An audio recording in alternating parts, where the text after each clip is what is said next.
Sa pong napakagandang umaga sa bawat isa. At makakaini, mas masaya yata ang basan makanini. Anyway, praise the Lord. Napakabuti po ng Diyos, amen. So glad to be here with you sa first service. Bagamat masarap pong matulog, pinili niyo pong bumangon ng maaga upang kayo ay sumamba sa Panginoon, amen. So napakabilis po ng panahon. We are on our second topic, second Sunday na po ng August.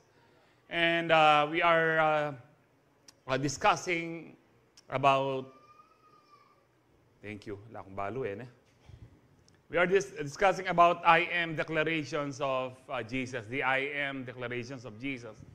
Which ito po yung unang pangalan na sinabi ng Lord kay Moses in the sa Mount Sinai, I am that I am. Ako ay ako. This is very important na pag-aralan po natin because ang sabi po ni Peter, we need to grow in the grace and in the knowledge of our Lord Jesus Christ. Because the more you get to know your God, our God, the more you will grow strong. There are some Christians today, kahit matagal na po silang Kristiyano, dahil hindi po talaga nila kilala ang Panginoon. Alam lang nila, pinanganak siya ng Pasko, namatay siya ng Biyernes Santo. That is, napakababaw po nun. At we need to know Him kasi po, kapag mas kilala mo ang Panginoon, mas close kayo. Hindi ba yung mga kaibigan natin, lalo na yung mga best or close friends po natin, mas matibay ang relasyon pag mas magkakilala kayo. Kahit po sa magpapamilya, mag-asawa at sa mga anak mo, kung maraming mga anak mo, hindi lahat ka-close mo at hindi lahat kakilala mo dahil hindi lahat ka-close mo.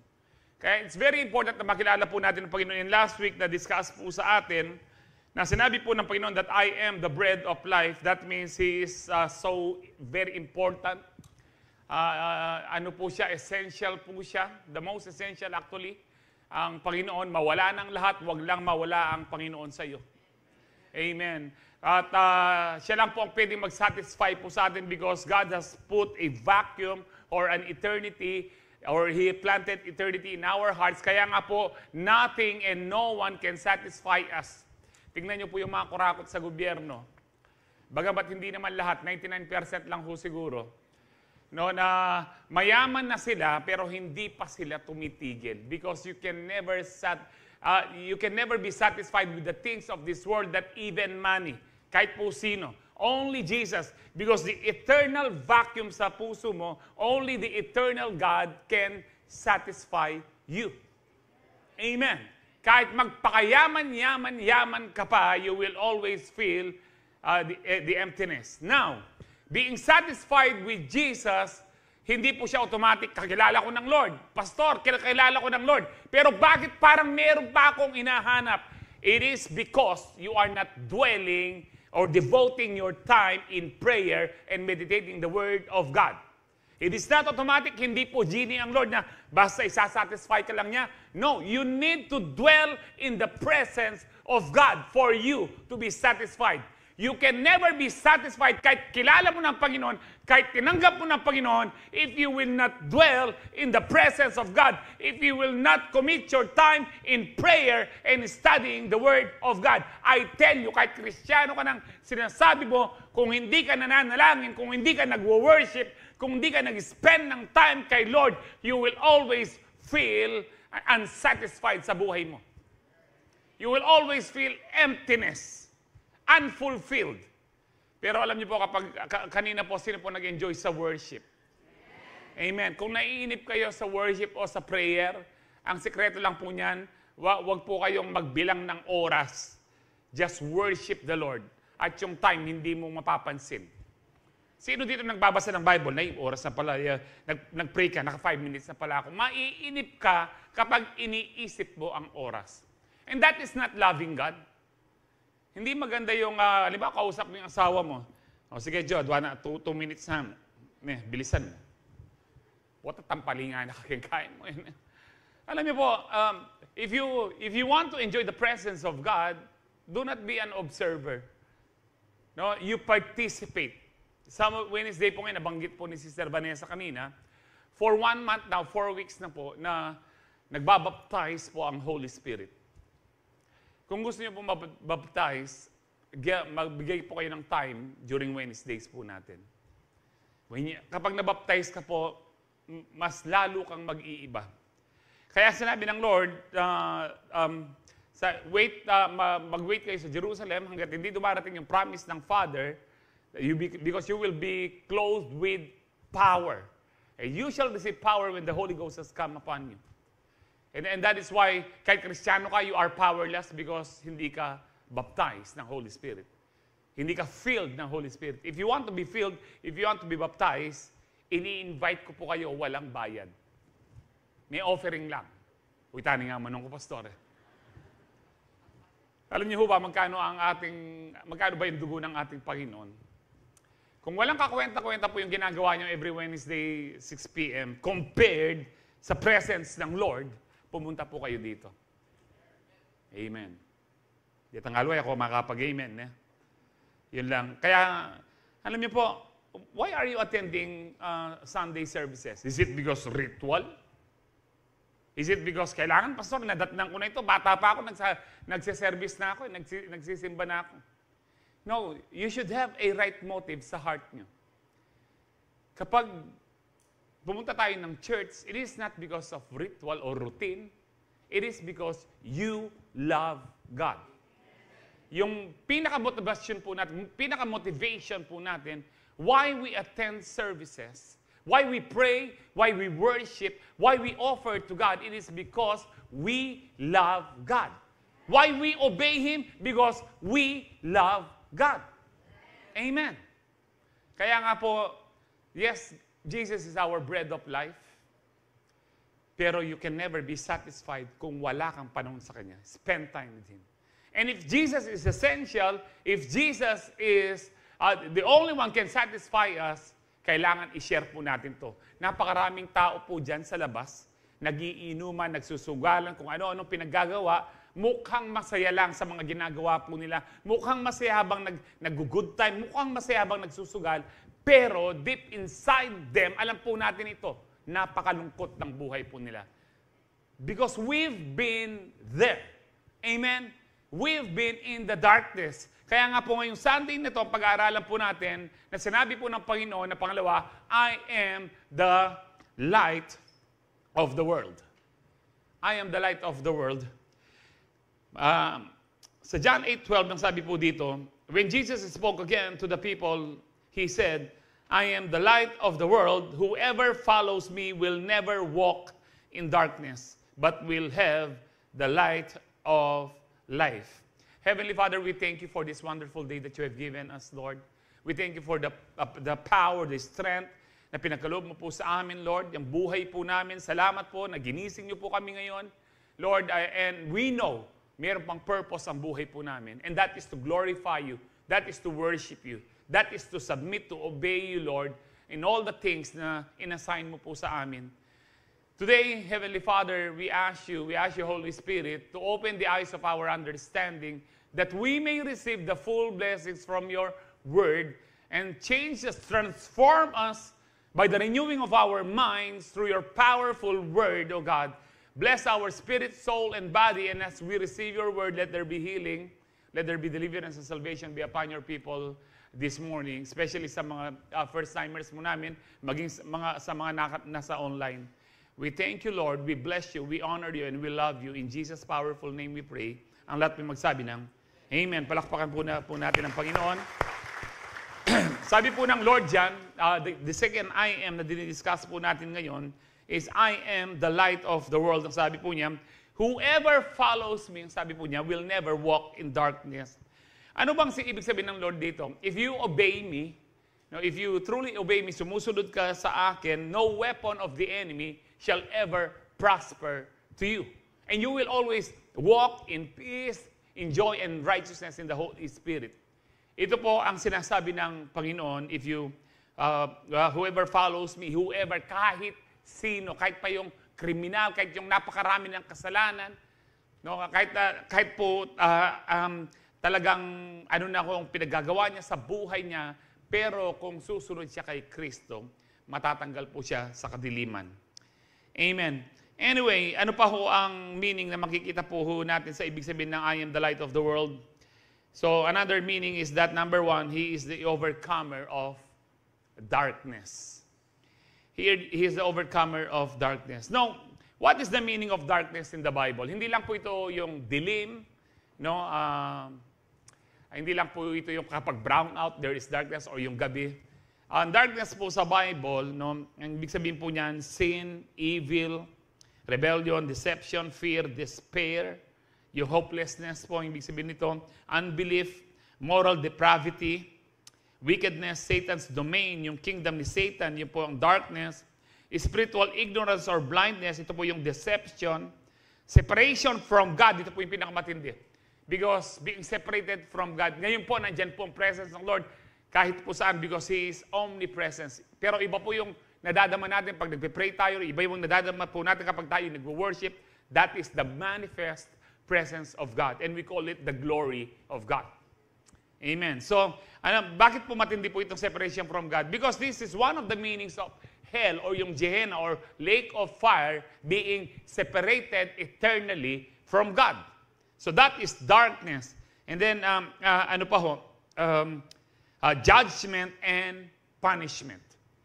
So, in saying that Jesus is the light of the world, parang sinasabi po niya that Jesus, He was declared that He is the overcomer of sin, evil, rebellion, deception, fear, despair, unbelief, moral depravity, wickedness, Satan's domain, spiritual ignorance, blindness, separation from God, judgment, and punishment. He is the overcomer of all these evil things. Yun po ang sinasabi ng Panginoon. That is darkness in the Bible. Sisipon ko in Jesus' name. Now, dito po sa John 16:33, sabi dito, I have told you all this so that you may have peace in me. Sinasabi ko, ang kausap po ni Lord dito ang mga disciples niya, sinasabi ko ang lahat ng ito, na anong mangyayari sa inyo, pagkatapos ito, ano yung mangyayari in the future, so that you may have peace in me. Ano man mangyari sa kinabukasan, ang kapayapaan nyo ay sa akin pa rin. Jesus' name. Now, sabi po dyan, here on earth, you will have many trials and sorrows. Sa ibang salin po, you will have tribulation. Sa Tagalog po, maraming kapighatian. So it's not true, ang sinasabi po ng mga ngaral na ibang pastor na sinasabi nila, kapag ikaw ay naging born again, wala nang problema. That is not true. Born again o hindi, unbeliever or believer, lahat tayo may kanya-kanyang problema. Ang maganda lang kapag born again ka, meron kang Diyos na kasama mo sa iyong problema. That means matagumpay ka kahit anong problema, kapatid. Amen. Kaya nga po, dito sabi niya, kaya sabi ho niya, but take heart, be of good cheer, magalak kayo, huwag kayong magalala, do not worry, be happy, because I have overcome the world. I have overcome darkness. Amen. Praise the Lord. Alam niyo po, ito, sapat na po ito, pwede tayo na po mag-closing prayer. Pero mahaba po ito. Kung wala lang pong second service po na 10 o'clock, nakabot po tayo ng But anyway, I would like you to, kahit po parang inaantok kayo na bitin sa buksan niyo po yung pandinig po ninyo. This is very, very important. Amen? Para hindi ho tayo manatili sa kadiliman. And then sabi po sa John 12:46, I have come into the world as light, so that no one who believes in me should stay in darkness. Kung tayo nananampalataya sa Panginoon, tayo po ay hinugot na sa dilim. But kahit Kristiyano ho tayo, nagkakaroon pa rin po ng kadiliman po sa atin. But ang sabi po dito, I would like to say this, sabi po dito, the power of darkness is broken when we put our faith in the Lord Jesus.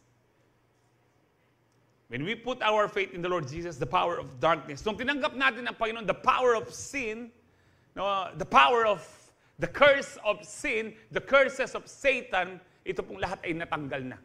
Kahit yung mga curses na minanapan natin sa ating mga ninuno, kapag born again ka na, huwag mong sabihin, kasi may lahi kaming merong sakit sa bato, may lahi kaming merong sakit sa puso. You are declaring curse upon you. Because nung tinanggap mo si Kristo, sabi ng 2 Corinthians 5:17, ang sino mang na kay Kristo ay bago na.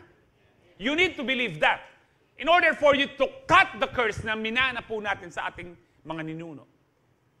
Yung sabihin niya, hindi talagang kalulu kami mo, makanini kami. Hindi, ikaw ngayon ay anak ng Diyos.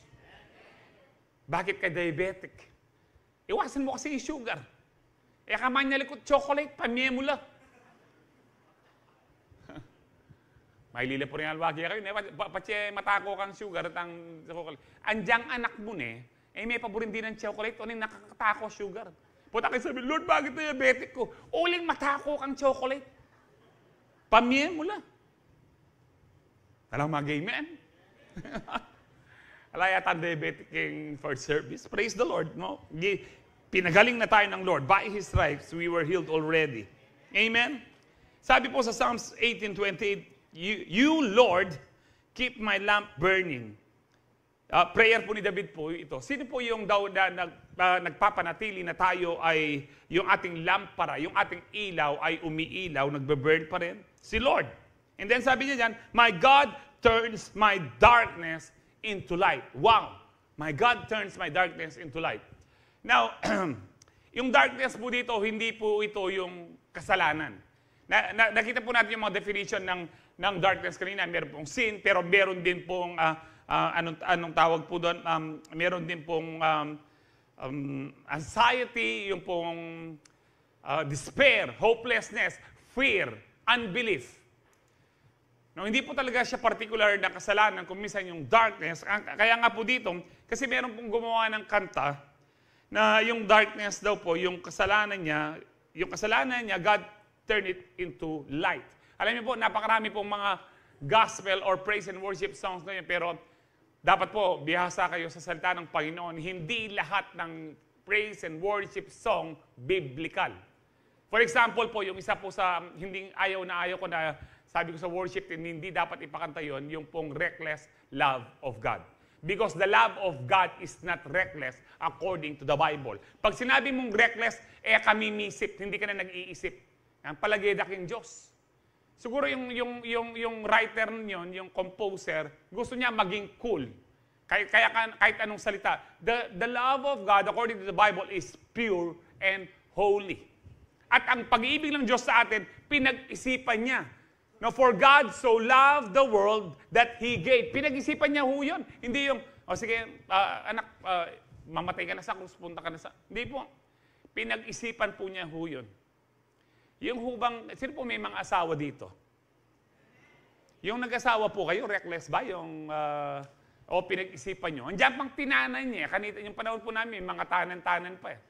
Ngayon, wala na. Social. Live in. But it's demonic. It's not according to the Word of God. Ilan ba yung kinasal po natin nung June na matagal na po silang nagsasama? Pero alam niyo po kung di pa kayo, kung nagsasama pa kayo, nagli-live in at pwede naman ho kayong ikasal. Kasal ko po kayo, libre po. Pero yung nakakayang kanako yung reception. Kasi yung kinasal po namin, meron daw nagtanong kung may reception. Alright. Anyway po, no? So sabi po ni David po dito, My God turns my darkness into light. Ibig sabihin po dito, kasi po si David, dumaan po siya ng napakaraming problema. No, kahit dumaan ka ng matinding pagsubok, dumadaan ka ng karamdaman, dumadaan ka ng problema sa pamilya, dumadaan ka ng kawalan ng pera, pero hindi madilim ang buhay mo. Kaya sabi ni David sa Psalms 23, Even though I walk through the valley of the shadow of death, or in the darkness, I will fear no evil. Why? Because Jesus is with me. The Good Shepherd is with me.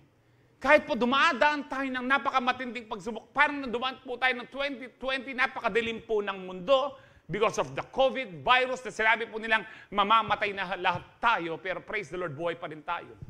Bagamat na-COVID po tayo, na-COVID po ako, dumaan po ako ng darkest, moment, na ICU ako, kamakailan lamang po, I've been in the dialysis 18 years and 7 months, na dumadaan po ako ng darkness, pero yung dinadaanan ko pong darkness na ito, itong despair na ito, hindi pa rin ako in despair. I have full of hope, full of joy, because I have the light of Jesus in my life. Amen. Praise the Lord. So the power of darkness Alam niyo po, hindi po ito mananalo kung ikaw ay nananalig kay Kristo. Amen. Kaya sabi po ni David sa Psalms 27, 1-3, The Lord is my light and my salvation. Whom shall I fear? Wow. Ang Panginoong Diyos, ang aking ilaw, ang aking liwanag, ang aking kaligtasan, sino ang dapat kong katakutan? Amen. Alam niyo po yung t-shirt na no fear, o yung sticker na no fear, dapat tayo po yun. No, hindi po yung no fear ka dahil meron kang baril. Alam niyo po yung mga no fear, tapos meron siyang pro-gun. Bulugan la po din. Yung mga pro-gun.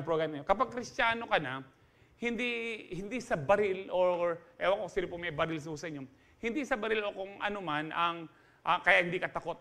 Hindi ka takot dahil alam mo kasama mo ang Diyos. Kagabi po, nasabi ko ito. Kasi actually, kung may baril ka, mapapanood mo sa news. Dahil may baril po ang tapang. Ngayon, nakapatay. Ngayon, sigurado ako nagsisisi sa kulungan. Alam niyo po, kapag sinasabi mo, Pastor, kaya ako may baril for protection. Si Lord ba hindi mo protection? Mas poprotektahan ka ng Diyos kaysa sa baril. Actually, kung may baril ka, mas delikado ka. Because alam ni Satan, kapag pinainit niya ang ulo mo, ang pangangalagdakan mo, ating kong baril, balam ka lang. No. Alam niyo po, naalala ko po si the late Elmer, Pastor Mangako po. Sino po nakakilala pa kay Pastor Elmer Mangako? No, ang associate pastor po ni Bishop po noon, siya po yung nagkasal sa amin. At sino po nakaalala kay Brother Peng? Yung taong pinaka nakakatawa po dito sa Calvary. Nasa langit na rin po, kaya nagtatawanan sila po ngayon. Kasama po niyang, nagda-drive dito po sa two-way pa lang po ang MacArthur Highway sa San Fernando. Ang nagda-drive po si Pastor Mangako. Una po, bigla silang napapreno dun sa bandang may panings dahil biglang may sumingit na ang nagda-drive una ho dito si Brother Peng. Sabi ni Pastor Mangako, Brother Peng, may papayandaran. Makapreno ka pa, Pastor, ha? And then, at one time, ang nagda-drive naman si Pastor Elmer Mangako, at dahil po two-way lang ho ngayon, meron pong nag-overtake sa kanila dito po sa right, at maalikabok po. Naggalit po si Pastor Mangako. Hinabol po niya. So, tapos nung tinuro po niya yung nasa truck po, mataas po, tinuro po niya yung tao. At yung pong tao, mga sundalo pala, pinakita lang po yung M16, Ginanon po ni Pastor Elmer ang kamay niya, tapos ginanyan niya. Pero anyway, para lang magising po kayo, hindi po baril ang pwedeng mag-protect na po sa atin. The Lord is my shepherd. Even though I walk through the valley of shadow of death, kahit dumaan ka ng ICU, dumaan ka ng cancer, anumang karamdaman, anumang problema, o dumaan ka man sa maraming siga, kasama mo ang pinakasiga sa lahat, si Jesus. You are surrounded with the angels, and He will command His angels concerning you to guard you in all your ways. Ang sabi po ng Psalms 91. Amen po. Tuloy po natin, sabi dito, the Lord is the stronghold of my life. Siya yung sandigan ko, kadlungan ko. No, He is my fortress. Sabi dito, of whom shall I be afraid? When the wicked advance against me to devour me, it is my enemies and my foes who will stumble and fall. Kapag inaatake ako ng kaaway ko, sila ang matatalo dahil ang Diyos ang aking light and salvation. Sinasabi po ni David dito, verse 3, though an army besiege me, my heart will not fear. Though war break out against me, even then I will. Sabi po dito, I will be what? Confident. Wow. Kahit gerahin ako ng isang batalyon ng sundalo, even then I will not fear and I will be confident. Amen. Alam niyo po, when there is light, kung nandyan po ang Panginoon po sa inyo, there is no fear. Amen. There is no fear kapag nandyan po ang Panginoon. Sino po dito yung dati? Sige, kunwari dati na lang po. Dati takot kayo sa dilim, katulad ko. Yung pong dati po kasi nakatira kami dito sa Lourdes Sur East, no? Diyan po sa Diego Silang. Diego Silang ka sa mundong ito, no? Pag inuutusan po ako na, noon po kasi madidilim, wala pong mga ilaw ang kung may ilaw man, may bombilya yan, dahil mga lamaran po kaming kabataan noon, tinitirador po namin. Putang kaya mo buring madalumdum. Talagang, wow, what a Filipino. Anyway, kapag po, sali mo na akong sigarilyo. Alam mo po, ganun, nanay mo, bumili ka ng mantika, ganyan ho. Dahil madilim po, nanggawan mo, mamulay ka. Pag pag may tao na, bigla ka mag-slow down. Alam niyo po, yung uwi ka ng gabi dahil galing ka sa gimmick, galing ka sa barkada, tapos madilim po noon ng panahon dyan, lalo na sa side ng AU, pag naglalakad po dyan, napakadilim po dyan. Yung sa side ng AU tsaka ng between Claro and Recto, maglalakad ka, minamadali mo yung paglakad mo, parang meron sumusunod, yun pala kakalaskas siya yung pantalon mo. Napapraning ka dahil hindi mo nararamdaman ang Panginoon dahil hindi ka nagtitiwala sa Panginoon. Pero pag nagtitiwala ka sa Panginoon, alam niyo po, paano ko po na-overcome yan? Kapag, halimbawa po, gusto mong umihi. Sino sa inyo yung magpasahop ko pang mimimingkay? So, pa muna akong alam niyo po yung kumisa madaling araw na naiihi ka, gusto mong tapos, ay madilim pala. No, natatakot ka. Tapos, ang Lord po nang usap po sa akin, hindi mo mapagtatagumpayan ang takot sa dilim kung hindi mo harapin. So, hinarap mo. Hinarap ko ngayon, no? Tapos, habang narinig mo yung pusa, di ako galing ay, in Jesus name, in Jesus name, in Jesus name. In Jesus name. Tapos, marinig mo pa, para pong mga tiyanak. Parang nandyan yung anak ni Janice. Mapapa Jesus name ka. Pero pag kilala mo ang Lord at alam mong kasama mo siya, hindi ka matatakot. In the ICU na sinabi ng doktor sa akin, namatay na yung mga kasama mo, kung hindi pa iinumin to, susunod ka na. Binamsadya na ako ng astronaut. Kasi pag pumasok po yung doktor talagang tapos sabi niya sa akin, huy, mag-face mask ka. Sabi, katakot? Pero tako pera. Pero ang sabi niya, sabi ko dun sa nurse, yung doktor na yung kako, that time, 14 years pa lang ako nagda-dialysis. Yung sinasabi niya mamamatay, hindi, lalabas ako dito buong buo. Hindi ako lalabas na abo. Nung lumabas po ako, pumapalakpak yung mga nerds. Kapag po ewan ko sino na-COVID sa inyo, naranasan nyo, pinapalakpakan ka kasi sabi nila, abo. Mabeya. Napakabuti po ng Lord. At kahit po kamatayan, hindi ka matatakot. Dahil kasi sinabi ko kay Satanas, sige, kung mamamatay ako, hindi ka pa rin panalo. Dahil uuwi ako sa aking Ama na nasa langit. Amen? Bakit po natin ikakakatakot yung kamatayan kung alam mong ikaw ay na kay Kristo? Kung alam mong ikaw ay nasa liwanag. There is only joy and peace and righteousness kapag ikaw ay nasa liwanag.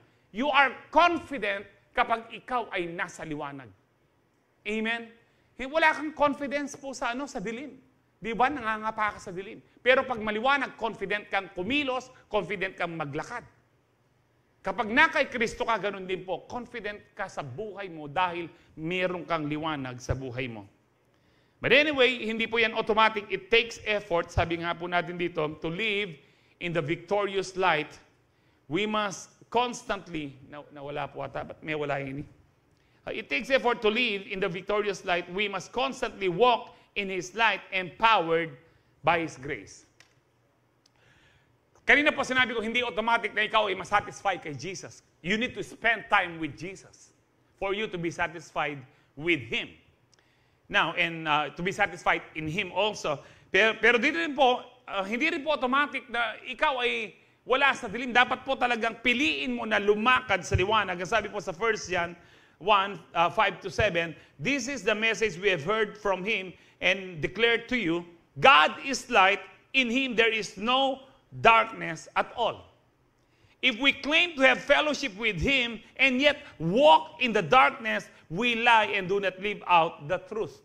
Kung sinasabi natin na meron tayong fellowship sa Diyos, kay Jesus, kilala natin si Jesus, pero naglalakad pa rin tayo sa kadiliman, pinipili pa rin natin ang kasalanan, pinipili pa rin natin ang fear, pinipili pa rin natin ang unbelief, pinipili pa rin natin ang mga bisyo. Sabi ho dito, nagsisinungaling tayo at wala tayo sa pamumuhay sa katotohanan. This is very important po kasi po hindi mo pwedeng yakapin ang Diyos while holding hands with the devil. Hindi po pwede yun yung sabi mong, Lord, I love you ngayong Sunday. Sabi mo sa devil, pagkatapos ng service, okay na. Pitawaran na ako, Lord. Hindi po pwede yun. You can, sabi mo dito, no, you can never claim that you have fellowship with God and yet you're walking in darkness. You are walking in sin. You are walking in despair na parang walang pag-asa. You are walking in fear. Natatakot ka na parang wala kang Diyos. That is impossible. Because sabi ho dito, but if we walk in the light as He is in the light, we have fellowship with one another. Kaya tayo merong fellowship, ibig sabihin ng fellowship, koinonia sa Greek, common union. Meron tayong common denominator, and that is Jesus. Because ang sabi po dyan, that means that we can never have fellowship those who walk in darkness. Hindi ka nila maintindihan. Kaya nga po kung minsan sa CU, meron po yung umaalis because pinipili nilang lumakad sa kadiliman. Yung iba, hindi na nag-attend ng church because pinipili nila ang kasalanan. Ayaw nilang mag-fully commit sa Lord. Parang ako po noon, gusto ko mag-attend lang ako ng because I feel good when I attended Sunday services noon. Pero ayokong mag-commit muna sa mga, yung gusto kong, dahil gitarista po ako, gusto ko nilang mag-gitara sa isang ministry, merong campus ministry, tinatakasan ko po sila, ni minsan hindi ako sumulpot, kasi kapag nag-commit na ako doon, ang iniisip ko, na ako makainom. Uling lamaran ko po kanito. May mga ganyan po sa atin. Bato-bato sa langit, o paturanan na ako, pastor. Da ka man kakilala. Nung mituturan ka, di magbayo ka. Because this is the word of God. Malay mo po, tamatay na ka po. Lemon, sabihan ng pastor Ryan. Because hindi na po natin alam, yung kausap mo ngayon, kung minsan mamaya lang mabaltaan mo, bigla na lang namatay. We need to be ready at any time. Amen. Kasi anytime pwedeng dumating ang Lord. Kung di ka man mamatay, anytime pwedeng dumating ang Lord. Lalo na po sa mga nangyayari po ngayon sa mundo. Napakarami na po ang mga fulfillment ng mga promises, ng mga prophecies in the Bible, especially in the book of Revelations. Anyway, baka mapahaba po ako doon. So sabi ko dito, but if we walk in the light as He is in the light, we have fellowship with one another. Ito po maganda kapag nasa fellowship ka. Katulad po nito ang service, this is also fellowship. This is common union. No, sabi dito, the blood of Jesus, His Son, purifies us from all sin. Alam mo yung, bago ka pumunta sa church, ang bigat-bigat ng pakiramdam mo. Pero praise and worship pa lang, napaka-powerful na, nawala na yung kabigatan mo. Alam mo yung, alam niyo po, meron po kaming, kasi yung masakit po yung pakiramdam niya, parang ayaw niyang dumating sa CU. CU po actually Brother Jess, pero nakiki-CU din po ako. Pero nung pagdating daw po niya, pagpasok niya, nawala po yung sakit niya sa katawan. Ang sabi ko sa kanya, kasi yung demonyo, hindi siya makakapasok dito, kako. Dahil nandito ang liwanag. Amen. Kaya nga po, but why? Kasi sabi dito, if we walk in the light, tayo po lahat ay lumalakad sa liwanag kay Kristo, we have fellowship with one another, at habang nagfe-fellowship tayo, kagaya po ngayon, lilininis tayo ng dugo ng ating Panginoon. And it is so good to be clean. Ang sarap po yung pinatawad ka sa kasalanan. Ang sarap pong, yung alam mo, ang dami mong kasalanan, ang dami mong ginawa, pero lininis ka na ng banal na dugo ng ating Panginoon. Amen. And that is light. Alam niyo, sa mga sa mga bangkukulam, kahit po sa mga pinapanood ko po ito sa mga YouTube din. Kahit po yung mga kakilala kong dating mangkukulam at mga pamilyang magkukulam, ang sabi po nila, yung tunay na Kristiyano, sabi niyo po tunay. Yung tunay na Kristiyano, nagliliwanag daw po sila. Dahil nakabalot sila ng banal na dugo ng Panginoon. Alam niyo po, that means untouchable ho tayo. Dapat. Kaya lang, we give permission or we allow the devil whenever we compromise. Whenever na nandito ka na sa daan ng liwanag, pumupunta ka pa sa daan ng dilim. Whenever na nag-express ka ng masasamang salita, nagmumura ka pa, o nag-curse ka pa, o nagsasabi ka pang, paano kaya ang buhay nito? Mitas na naman gasolina, mitas na naman yung pamanyaluan. That is also curse. Kasi po kahit magtaas ang lahat ng bilihin, magtaas ang gasolina, hindi po malulugi ang langit kung ikaw ay ihihingi. Humingi ka at ikaw ay pagbibigyan. Ask and you shall receive. By faith, of course. Amen? Kaya nga po, this is important po sa atin na malaman po natin. It is important na makita po natin na patuloy tayong lumakad sa katuwiran ng Diyos. At huwag po tayong maging tamad sa pag-attend ng services. Huwag tayong maging tamad sa pag-attend ng CU po natin. Lahat po ba dito meron ng CU? Amen. Yung iba, wala pa pong CU. Kung may CU po kayo, you are missing po sa one of the best gift na binigay po ng ating Lord dito po sa church na to. Kasi po kapag meron kang CU, meron pong mag-encourage sa'yo, meron magpe-pray sa'yo, that is very important. Amen.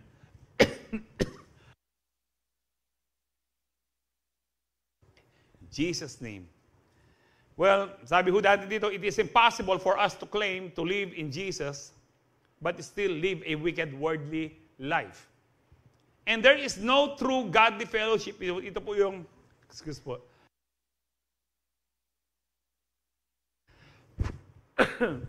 Jesus' name. And there is no true godly fellowship between those who are faithfully living in the light and those who are not. Tandaan niyo po yan. Na-explain ko na po yan sa kanina, sa 1 John. Ngayon po, punta tayo sa Ephesians chapter 5, 8 to 10. For once, you were full of darkness. Sabi po ng salita ng Diyos dati, nung wala pa tayo kay Kristo. Excuse po.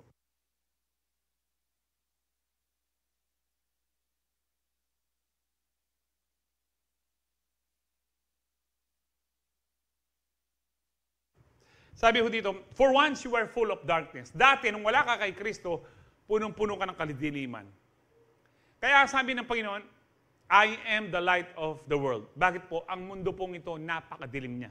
Punong-puno ng kapigatian, punong-puno ng karamdaman, punong-puno ng kasalanan, punong-puno ng problema.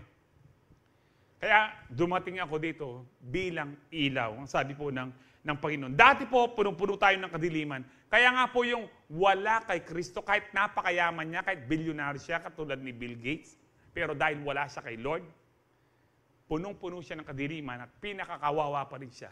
Pero ikaw na hindi ka man milyonaryo, ikaw ang isa sa pinakamapalad sa lahat. Because kahit anong mangyari, alam mo, maayos na ang buhay mo kay Kristo. Amen. Kaya ho dito, but now you have light from the Lord, so live as people of light. That means living in the light, ang sinabi po ni Paul ho dyan, hindi rin siya automatic. Kasi po, sinisermonan niya itong mga taga-Ephesus. No, dati nasa kadiliman kayo, pero ngayon, nasa liwanag na kayo. Dapat lumakad kayo. Kaya sabi niya dyan, so live as people of light. It is not automatic. Ang sinasabi niya, bakit hindi kayo namumuhay sa liwanag? Bakit nasa kasalanan pa rin kayo? Nakilala nyo na si Kristo. So it's not automatic na kay Kristo na nasa liwanag ka. No, it is a matter of choice every day to walk in the light of Jesus. It is a choice. Amen. So paggising mo, it is a choice na ikaw ay in despair, malungkot, o magsaya. Because being joyful is a choice. Na kahit anong problema mo, kahit anong nararamdaman mo sa katawan mo, I choose to rejoice in the Lord. This is the day that the Lord has made. I will rejoice and be glad in it. Ang sinasabi ni David, ito'y decision ko sa araw na ito. Ano man ang mangyari, magre-rejoice ako dahil ito ang araw na ginawa ng Panginoon para sa akin. Buhay ako. Kahit may problema, buhay ako. At ang problemang yan, walang kwenta yan dahil kasama ko si Jesus sa buhay ko. Amen? Kaya nga po, everyday you need to choose the right thing. Choose Jesus. Choose to live as people of light. Verse 9, for this light within you, yung light po, yung liwanag na nasa atin, yung seed, yung Word of God, yung Holy Spirit, the grace of God, the love of God na nasa atin, yung liwanag na ito na nasa atin po, produces only what is good, right, and true. So yung liwanag na ito, hindi po siya nagpo-produce ng masama. So carefully to determine what pleases the Lord. Kaya nga po, bilang liwanag, it's a matter of choice to walk in light, to live in light. No, carefully determine what pleases the Lord. Iniisip mo, ito ba'y kalooban ng Diyos? Ito bang gagawin ko ito kalooban ng Diyos? You need to pray. No, you need to pray. Pero hindi ko po ganong di-discussion. Anyway, as believers, it is a choice to live to live or walk in the light. The light we receive from the Lord produces only what is pleasing to the Lord. This is how we know that we are overcomers of darkness. Paano natin malalaman? When we produce good fruit in our lives. Amen. This is how we know. Alam natin na tayo'y lumalakad sa kadiliman when ano po yung fruit of the Holy Spirit? Love, joy, peace, patience, goodness, kindness, gentleness, faithfulness, self-control. Kung lahat po ng yun ay nagmamanifest po sa atin, ibig sabihin po nagliliwanag ka. Lalo na po yung pagpapasensya at saka po yung self-control. Being gentle, being kind. Actually, lahat po, di mo matatapon. Love, joy, peace, patience, goodness, kindness. Lahat po ng yan, napaka-importante po. Para makita mo, pero kung ikaw, kaya nga po pag Kristiyano ka, kahit marami pong pagsubok sa buhay po natin, dapat nagliliwanag ka. Alam niyo po bang nagliliwanag po tayo? Amen? Nagliliwanag po tayo. Alam na yung tao na kahit po kuminsan, ang tawag po dito, kahit na anong problema niya, yung aura po niya, ang ganda-ganda ng aura niya. Nagliliwanag po siya. Actually, kuminsan, anekatuling, pero nagliliwanag po siya. Bakit? Nagtitiwala siya sa Diyos. He chose to walk in the light. Hindi do the despair, hindi sa kasalanan, hindi sa hopelessness, hindi sa fear. He always chooses to live in light. Kaya nga po nagliliwanag siya. Pero yung iba, mapuputi nga sila. Kaputi. No? Puno ng glutathione ng kanilang pagmumukha. Pero maitim pa rin nakikita dahil wala sila kay Kristo. Amen. Kaya pinumatuloy ngayon kasi iping mo, ating chance, brada. Praise the Lord. Amen daw eh. Praise the Lord. Kasi yung mga demonyo, nakikita po nila tayo, nagliliwanag po tayo. Amen. So number 2, ano pa yung ibang meaning po ng Jesus being the light? Another meaning is that He is the revealer of truth. Siya po yung nagpapahayag ng katotohanan. Revealer of truth. Luke 24:45, then He opened their minds so that they could understand the Scriptures. Ito po yung during the time of nag-resurrect na po ang Lord at nagpakita sa kanyang mga disciples. Dahil hindi po nila maintindihan bakit siya kailangan may ipako sa krus at nabuhay maguli, binuksan ang kanilang kaisipan. Ano po ang tinuturo ho dito? Kahit na ikaw po ay top-notcher, kahit na ikaw ay cum laude, magna cum laude, summa cum laude, sumakabilang buhay, no? Kung ano pa yung consistent honor student ka, kahit gaano ka kagaling, top-notcher ka sa board exam, pero hindi mo maunawaan ang Biblia kung hindi ka bubuksan yung understanding, the eyes of your understanding ng Panginoon. And that is why yung tanong po ng marami, Pastor, bakit iisa lang ang Biblia? Bakit ang daming relihiyon? Dahil wala silang Holy Spirit. Kanya-kanyang katalinuhan. Katulad po ng dating daan, katulad po ng iglesia ni Manalo, marami po. Pareho naman po yung mga Bible po natin, pero bakit ganun ho? Because only Jesus, only the Holy Spirit, ang pwedeng magpaunawa po sa atin doon. So do not lean on your own understanding. That means, whenever you read the Bible, pray first. Katulad ng prayer po natin kanina. Lord, open the eyes of our understanding that we may receive the full blessings from your word. Because, tingnan niyo po ito, ang mga disciples for 3.5 years, hindi nila maintindihan, inuulit-ulit ng Lord na kailangan siyang ipako sa krus, mamatay, and then on the third day, hindi nila na maintindihan. And then, finally, bago siya umakyat ng langit, Jesus opened the minds or their hearts or their understanding. Makikita po natin din yan, yung open yung heart, dito po sa Acts 16:14. No, sabi po dyan, one of those listening was a woman, sa preaching po ito ni Paul, from the city of Thyatira, and named Lydia, a dealer in purple cloth.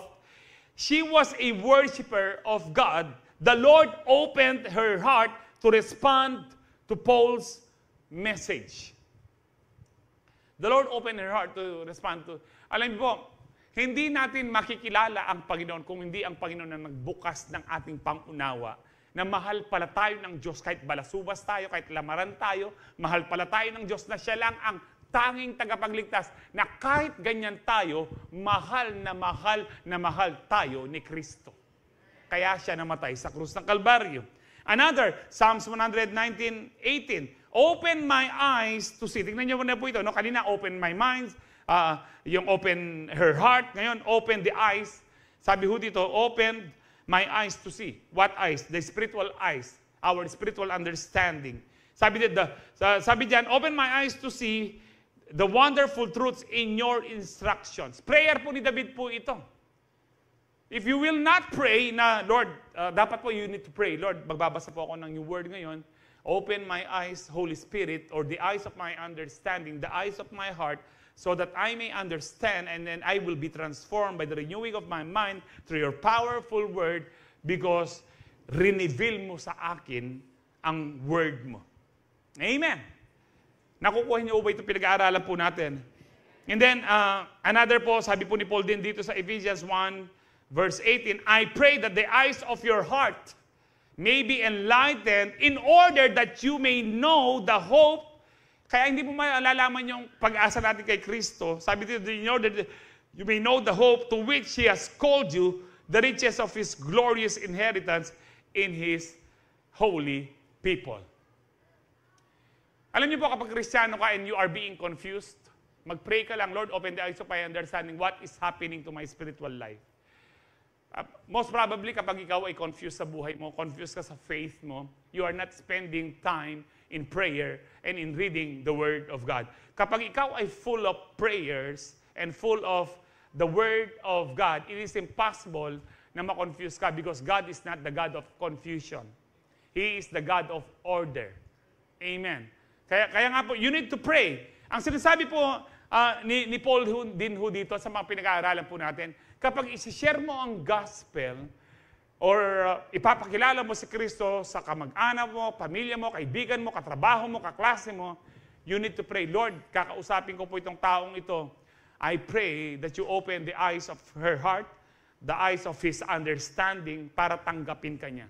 And that is why kung minsan po, reject po yung gospel because hindi muna tayo nag-pray. You need to pray for an open doors. Si Paul mismo sinasabi niya, pray for us so that we may find open doors for the gospel.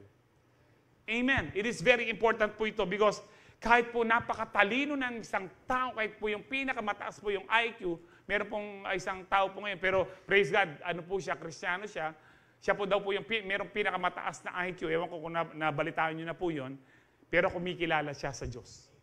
Pero kahit na matalino ka, napakataas ng IQ mo, hindi mo pa rin maunawaan to without the Holy Spirit. Amen. Nakakaunawaan ba ho tayo? Huwag ho tayong mayabang kung marunong ka sa English o marunong ka sa paaralan, mangmang ka pa rin. Kasi po, there are so many theologians. Pag sinabing theologians, talaga pong napakabihasa nila sa Bible. Pero napakaraming theologians, backslider. Bakit? Ang base po ng kanilang katalinuhan sa sarili po nila, hindi sa Holy Spirit, hindi sa fear of the Lord. Because the fear of the Lord is the beginning of wisdom. Amen. Now, we need the Word of God po, no? Para po tayo manatili sa liwanag at i-reveal po ng Lord ang plano niya sa buhay po natin. Dito po sa Psalms 119, 130, sabi dito, the unfolding of your words gives light. Alam niyo po yung unfolding? Para pong, kung laging nakasara ang Bible mo, hindi mo yan, dapat i-unfold mo siya para mabasa mo. Kaya sabi ni David, the unfolding of your words, yung revelation ng yung words gives light. It gives understanding to the simple. It gives understanding to the simple. Now, regardless of how many times you read the Bible, sino na po dito natapos yun ng Bible? Hala pa? Ay, Lord! Babaguhin ko po yung tanong. Sino po dito ang mahal nyo ang Lord? Wow! Pero bakit di nyo binabasa ang love letter niya? Alam niyo po yung tayo po yung panahon natin, nakakatanggap pa tayo ng love letter. Ngayon po, text na eh. Burida ka, crush na ka. Magtitext niya, alida ka, eda ka buri, lamaran ka. No? Pero nakatanggap na, sino na po dito ang nakatanggap ng love letter po noon? Yung Marinela po. Alam mo po, alam mo, matagal na ako may gusto sa'yo. Ulit-ulit may babasan. Ali? Kapag in love ka kay Lord, kung mahal mo ang Panginoon, babasahin mo. Hindi, this is not based on feelings, it is based on decision. Lord, dahil mahal kita, kapag in love ka kay Lord, kung mahal mo ang Panginoon, babasahin mo. Hindi, this is not based on feelings, it is based on decision. Lord, dahil mahal kita, kahit, amen. Kaya nga po, sabi nga po natin dito, regardless of how many times we pray po, na sinaano po natin, or we read the Bible, there will always be new revelations. Sabi ho dito, kahit ilang beses na. Ang Bible po, ilang beses ko nang naulit, especially po ang New Testament. Ang New Testament po siguro even 100 times. Katulad po ngayon, katatapos ko lang sa Book of Revelations, pero nasa Book of Revelation, sabi ko, ulitin ko, Lord, ang sarap pala ng Book of Revelations.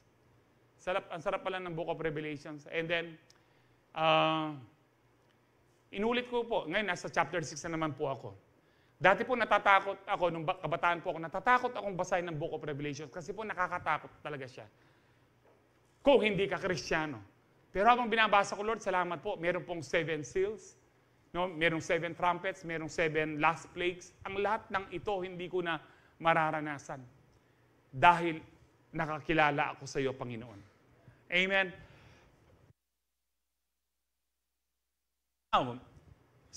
Sa aking pong pag-aaral ng Biblia, kahit ilang beses mong basahin ng Bible, sabi nga ho natin dito, regardless of how many times you read the Bible, there will always be new revelations that provide what? Light or understanding, particularly in your current situation, because His Word is alive. Buhay ang salita ng Diyos. Kahit paulit-ulit mo yan. Actually po, pag binasa mo yung, halimbawa, binasa mo yung Cinderella, ganun pa rin yung size ng sapatos niya. Uuwi pa rin siya ng alas 12. Kahit ulit-ulitin niyo po, kahit po yung movie, ulitin mo, ganun pa rin yung movie. Ulitin mo yung patungkol po kay, sa ibong Adarna, ganun pa rin, pag nagpupo, tinamaan ka, bato ka pa rin. Walang pagbabago, pero yung Bible, pag binasa mo, dahil buhay ang salita ng Diyos, saan natin makikita yung buhay ng salita ng Diyos? Sa Hebrews 4:12. For the word of God is alive and active, sharper than any double-edged sword. It penetrates even to dividing soul and spirit. It is alive and active, alive and living, ang sabi po dyan, no? It penetrates to dividing soul and spirit. Ganito po katindi ang salita ng Diyos. Yung soul natin at spirit, it is impossible na mapaghiwalay mo yan. Only the word of God. Kaya sabi po dyan, joints and marrow, nanunuot po sa buto. Masakit po, napaka-sharp, double-edged sword. Parang samurai po siya, no? Na double blade po siya. And then sabi po dyan, it judges the thoughts and attitudes of the heart. Gina-judge po niya yung kaisipan po natin, yung karakter natin, at yung puso po natin. And that is why kapag ginamit mo ang Word of God sa ibang tao, kahit kuminsan Kristiyano na, at may kasalanan siya, sasabihin niya, huwag mo kong i-judge. Hello? Hello? Pwede mong sabihin po noon, hindi ako ang nagja-judge. Ginamit ko lang ang salita ng Diyos at ang salita ng Diyos ang nagja-judge sa iyo dahil nakasulat po yun. Many times we are being accused of judgmental when we use the Word of God. But ang katotohanan po noon, ang Word ng Lord ang nagja-judge po sa kanila. Amen. Because the Word of God is sharp. It is living and active. Kaya nga po, huwag mong sabihin na, minsan po, meron po ako isang grupo, huwag mong sasabihin kung sino po itong mga ito. Noon, hindi pa ako ang leader po ng church. Hindi pa po ako ng senior pastor, pero inawakan ko po sila. May mga edad na po itong mga ito. Ang sabi ko, so kung akong hahawak sa inyo, mag-start ulit tayo sa Book of Genesis. Balo yun.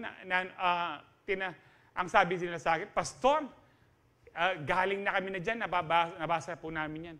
Meron akong tinanong sa kanila, ganun ho ba? Sige, tanungin ko nga ho kayo, ano yung trees of Mamre sa Book of Genesis? O bala akong mamasa kayo, ako rin. Ba't di nyo alam yung trees of Mamre? Kala ko, alam niyo, huwag natin ipagmalaki. Kasi kahit nagbasa na ho tayo, makakalimutin pa rin tayo. Amen? Kaya inuulit po natin. Kaya sabi ng Lord, meditate on my word day and night. Araw at gabi para hindi natin makalimutan. Talaga pong nasa puso na po natin. Ilan po sa atin dito ang memorize yung John 3:16? Amen. Detang alway, para memorize yung John 3:16. Ilan po dito ang meron kayong mga memory verses? Amen. O ring alway, kung dinanda kayong memory verse na bago po, pero para meron kayong memorize. Maiksi lang, John 11:35. Ano po yun? Jesus wept. Tapos, Jesus wept. Wow, baka bless. It is very important po sa atin na ulit-ulitin natin ang Bible because there will always be fresh revelations. Now, in the word po, in the Bible, ang English word na word, yung salita, sa Greek po, dalawa po ang ibig sabihin po nito. Yung word po sa in the beginning was the word and the word was with God. Ang word po doon sa Greek is logos. Sabi niyo po logos. Ang logos po, ito po yung written word of God. And written word of God. At ang another meaning po ng word, halimbawa po yung if you abide in me and my words abide in you, hindi po logos yun. Rima or rema sa atin po. No? Kaya sabi ng Lord, sino po ang word? Si Lord. If you abide in me, if you abide in the logos, and you abide in the rema, alam niyo po, sa dami ng binabasa po natin, halimbawa po ngayon, in Jesus' name.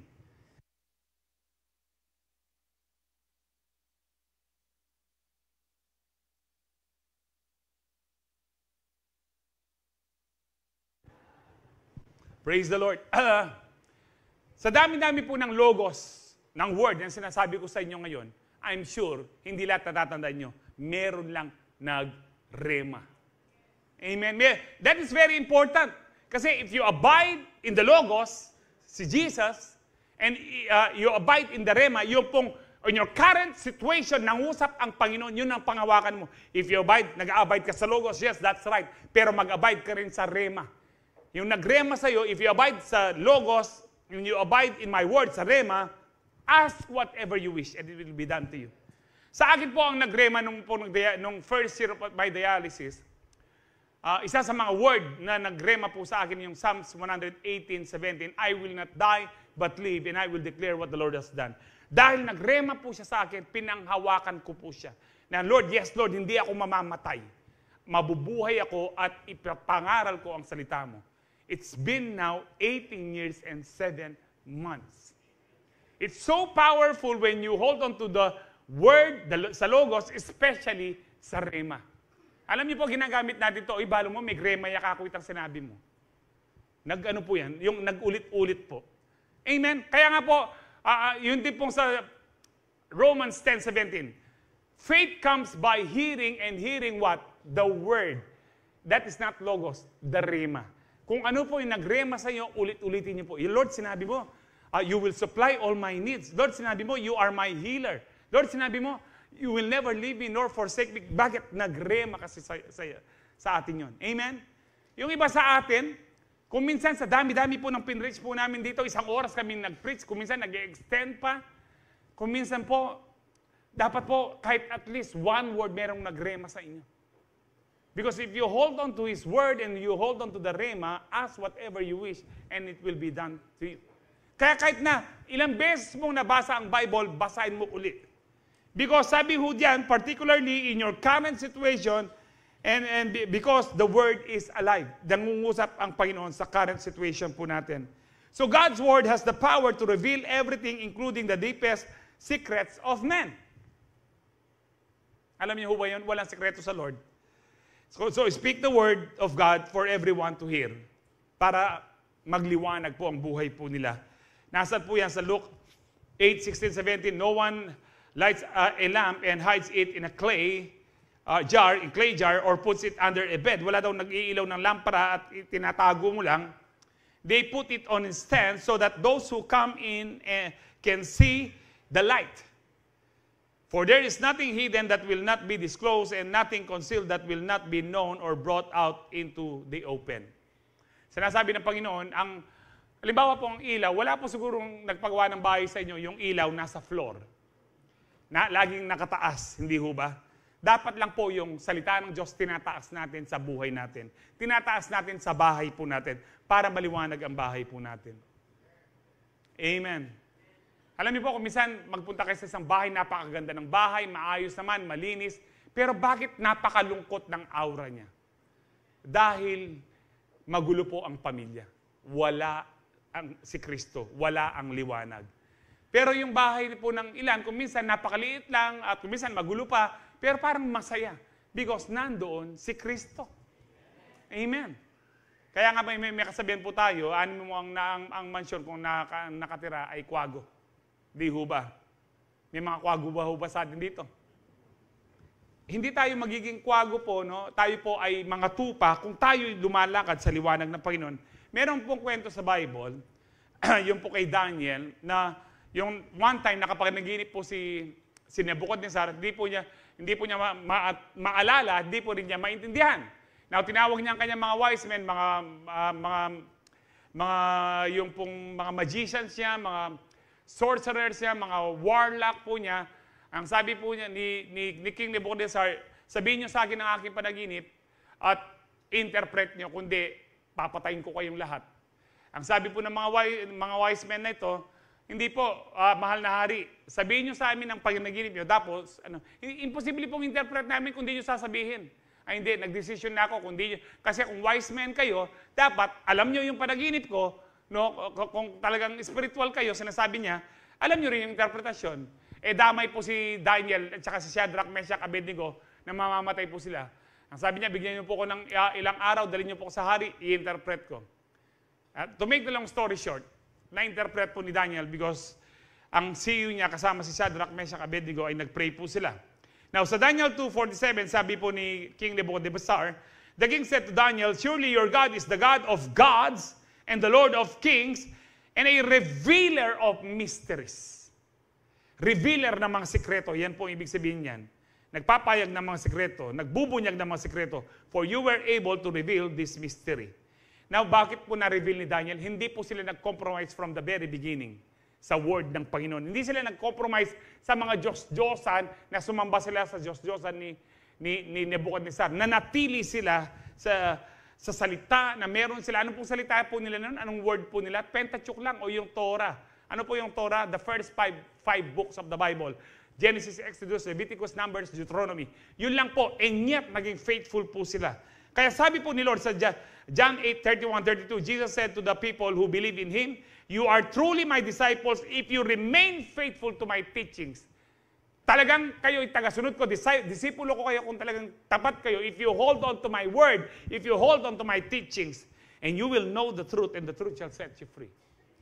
Kapag pinanghawakan mo po ang salita ng Diyos, halimbawa po, may mga testimony po sa atin dito, every Wednesday po, nung minsan may testimony na, Lord, hindi mo kalooban ng mga utang ako, Lord, you will provide, magbabayad po ata ng kuryente. Up to the last minute, hindi po siya nanghiram, pero the last minute, nag-provide ang Lord.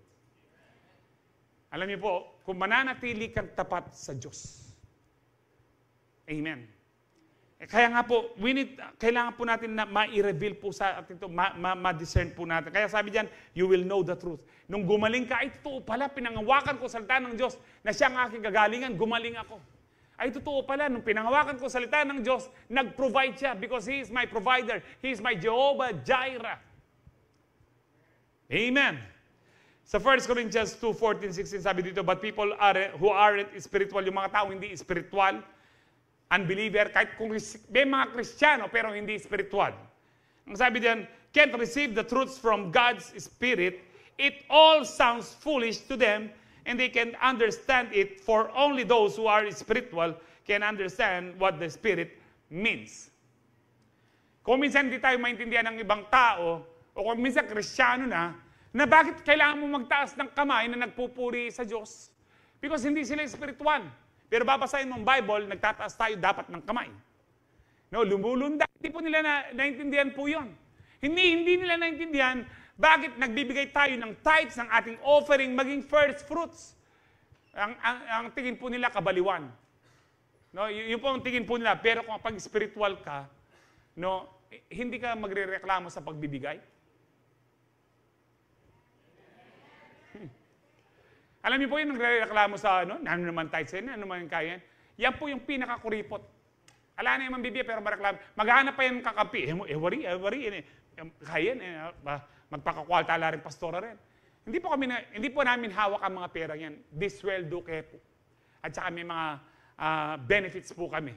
Praise the Lord. Pero ang may hawak po niyan, ang mga elders po.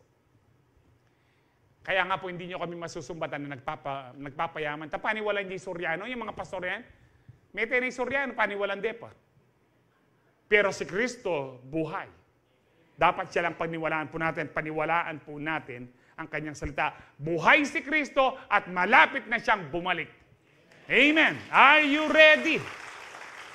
So kapag hindi kayo spiritual, hindi mo because kaya sabi po dyan, those who are spiritual can evaluate all things. Spiritual things can only be discerned spiritually. You can never discern or you can never evaluate spiritual things if you are not spiritual. Ano yung ibig sabihin ng spiritual? Yung ikaw ay babad sa salita ng Diyos. Babad sa Espiritu Santo. Prayerful. Worshipful ka. Amen. Ang ganda po nito, no, they can evaluate all things. Ibig sabihin po, madidiscern mo ang lahat ng bagay. Madidiscern mo yung katabi mo, yung kapwa mo, kung yan ay gusto ka lang utangin. Madidiscern mo yan kung mautang siya at hindi na siya magbabayad.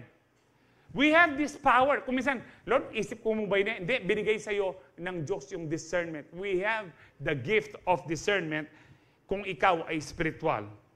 But they themselves cannot be evaluated by others, for who can know the Lord's thoughts? Ang sabi po dyan, who knows enough to teach Him, but we understand these things, for we have the mind of Christ. Why do we have the mind of Christ? Because we are spiritual. We are spiritual because of the Word of God and the Holy Spirit na nag-explain po sa atin. Amen? So God's truth is revealed to us when we hold on to His Word through the power of the Holy Spirit. Last point, ano pa ho pang meaning ng I am the light of the world na sinabi po ni Jesus? Another meaning, He is the guiding light. Alam niyo po yung kanta ni Gary B. Valenciano, no? Naalala ko po kasi nung hindi pa uso yung mga tarpaulin, no, kahit umahaba po ako, meron pong nakapaskil sa harap ng Holy Angel, Prudential Bank pa ho doon nagtatrabaho ang misis ko. Ang welcome, Gary V. Tapos live. Yung ano nila, yung gwardiya. Sino ba yung Gary V. Libe na yan? Kanya? No, nung tinignan po na, naman Gary V. Libe yan, Gary V. Live. No? Now, alam niyo po yung kanta niyang, You are my light, you're the lamp upon my feet. I don't know. Nandito ba si Gary mamaya? Magkakanta na ba silang light? Nandito si Gary? So wag po kayong alis, nandito po si Gary Bilibe. No? So, ang ibig sabihin po ng guiding light, alam niyo po nung ang mga Israelite nasa Exodus po sila, nasa wilderness po sila, si Jesus po ang pillar of light. Hindi po madilim paggabi because they are being guided with the pillar of light. And pillar of clouds by day, dahil hindi po sila nainitan, and yet mareklamo po sila. Hindi mo ba kamangha-mangha yun? Tumingala ka sa langit, merong nag-iilaw, nag-aapoy na liwanag na ulap tuwing gabi. No? At pag umaga, dahil mainit sa disyerto, meron po silang cloud, pillar of cloud. Si Jesus din po yan, according to the Bible, na sumasama po sa kanila.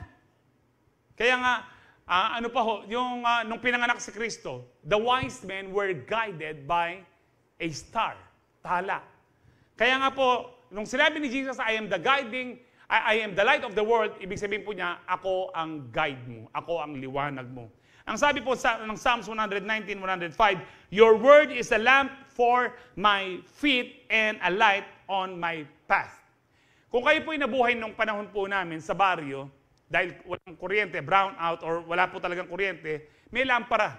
Kapag naglalakad ka lang sa bukid po, sa daan, para makita mo, lamp on my feet, makita mo yung kung mahuhulog ka sa bangin o sa kanal, o baka nakaapak ka ng jackpot, no? Ibababa mo yung lampara para makita mo.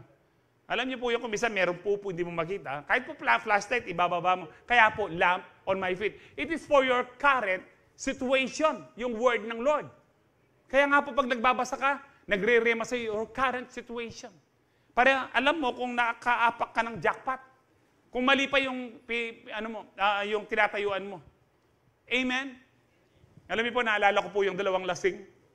Pare, taklayan. Kapangpangan na lang po, no? Aliya, pare, kekya. Waling malasing la. Ali, taklaya. Ali, kekya, pare. Upang sigurado takman tayo. Anyan tikman de. Ay, wapin, pare. Taklaya, pin. O, si Mape tayo, adamusak ka na. Adamusak din yung utak da. Now, a light on my path.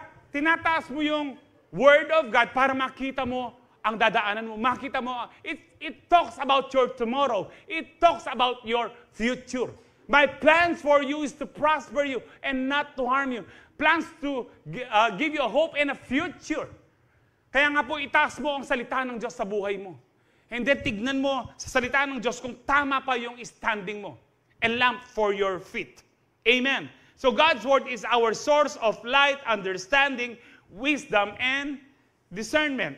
Sabi po ni David sa Psalms 32, 8, 9, I will instruct you and teach you in the way you should go. Ako ang mag-instruct sa iyo, ako ang mag-guide sa iyo kung saan ka dapat, ano ba dapat mong gawin sa katutungo. I will counsel you with my loving eye on you. Napaka-sweet po ng Lord, no? Pero ang sabi ng Lord, do not be like the horse or mule which have no understanding but must be controlled by bit and bridle or they will not come to you. Ang sabi ng Lord, instruct kita, kaya lang huwag kang maging parang kabayo na kailangan mo pa ng bukara at saka ng bridle para i-control ka. Amen? Tayo po yung mga tupa, hindi po kabayo. Amen? My sheep knows my voice and they follow me. They listen to me. Wala pong kabayo dito. Amen? Amen! Wala pong kabayo dito. Lahat po tayo mga tupa. And that means huwag tayong matigas ang ulo. So do not be stubborn and be willing to obey God and He will always guide you to His wonderful plans. Huwag tayong matigas ang ulo. Amen? Sabi po yan sa Isaiah 1:19, if you are willing and obedient, yung iba obedient pero nagbubusit sila, mag-offering na naman. Kaya ako tatalakad kasi, isipin ko talakad dyan, makakarinig naman, kung ako talakad, bami ako hanggang 20 mo. Ano po?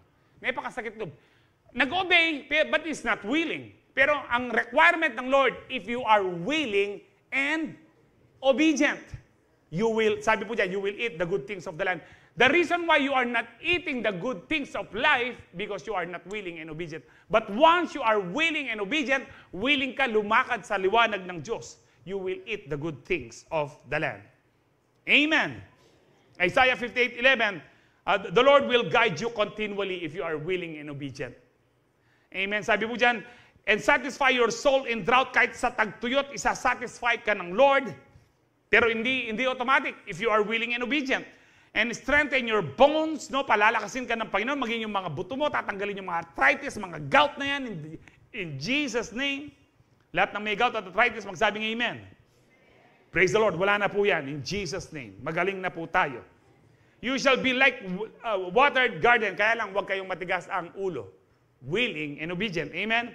And like a spring of water whose waters do not fall. John 16:13. When the Spirit of truth comes, He will guide you into all truth. Ang Holy Spirit po nag-guide po sa atin sa all truth. I remember po,